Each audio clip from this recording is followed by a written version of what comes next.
Hello Rosbro, welcome to back my YouTube channel. এইজনী মোৰ GF হয়। মই চাকৰি পালোঁগৈ কামাণ্ডো বেটেলিয়নত। এতিয়া সপোত খুৱাবলৈ গৈছে। দেখিছে নাই? চাপৰ মানুহ বুদ্ধি বেছি বুলি কয় নহয়। আৰু যোনে যোনে চাকৰি পাইছে আইডিয়াটো ভাল হৈছে। কেলা সপোত খুৱাই লৈছে দেখিছে নাই? যে বেলেগ নাই কি নাযাওঁগৈ বুলি।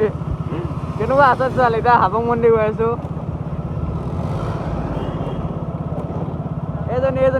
এইজনী ইমান টেলেণ্টেড ছোৱালী মানে লাইফত দেখা নাই আৰু দেই। শপত খুৱাই লৈছেগৈ আৰু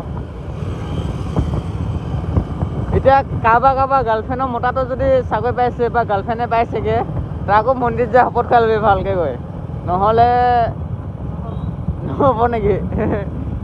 টেকনিকটো ভাল হৈছে আকৌ দেই তোমাৰ। এইজনী যিয়ে আইডিয়াটো লগাইছে চবেও কপি কৰি ল'বি আইডিয়াটো ইয়াৰ পৰা। নাজালেও নহয়, যাবলগীয়া হৈছেগৈ। কাইলৈকে 3 তাৰিখ এপইণ্টমেণ্ট ল'বলৈ যাম। আজি ওপৰতটো খুৱাই লৈছেগৈ। কিমান টেঙৰ মোৰ এইবিলাক কামৰ ওপৰত কাম আছে, কিবা কিবি পুলিচ ভেৰিফিকেশ্যন কিবা কিবি ওলাবলৈ বহুত কাগজ পত্ৰ আছে, তথাপিও নেৰিলে। এতিয়া চাই থাকক ব্লগটো। হেল্ল' গাইছ, ফাইনেলি হাবুং মন্দিৰ পাই গ'লোহি।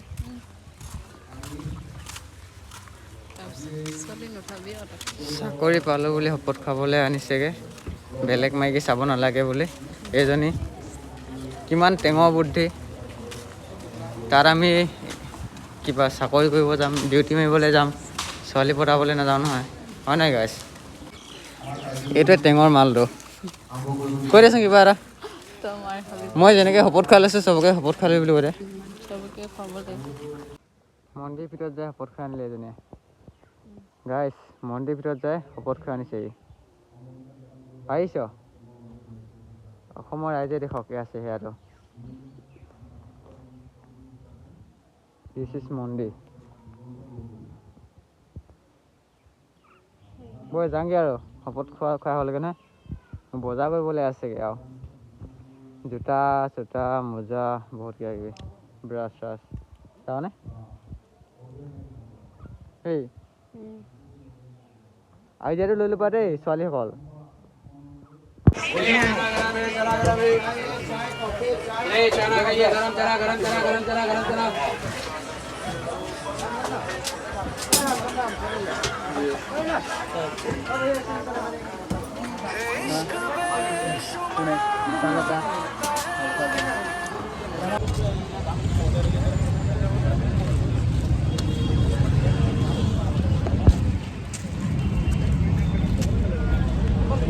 হা? ফাইনেলি গাইছ চুলি তুলি কাটি মেলি এপইণ্টমেণ্ট এটা ল'বলৈ আহি গ'লোঁ। এইটো মা আছে লগত।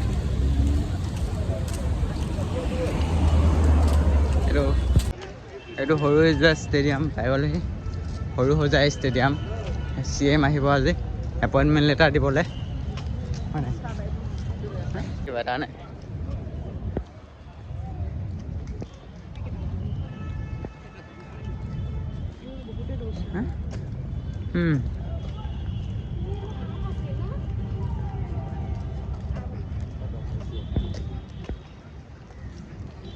ফাইনেলি হিমন্ত বিশ্ব শৰ্মা আহিব CM, যাক মামা বুলি জনা যায়। ভাগিনখিনিক এপইণ্টমেণ্ট লেটাৰ দিব আহিব। এইটো গুণ্ডাটো গুণ্ডা নহয় ভা, অসমৰ গুণ্ডা কিং মানে।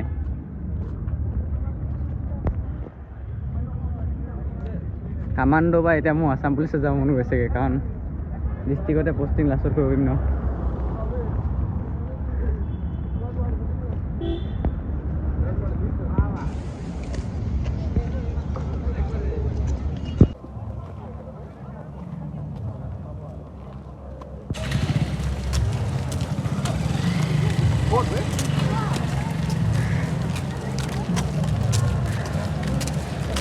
গাইছ এপইণ্টমেণ্ট লেটাৰ ল'বলৈ আহিছোঁ।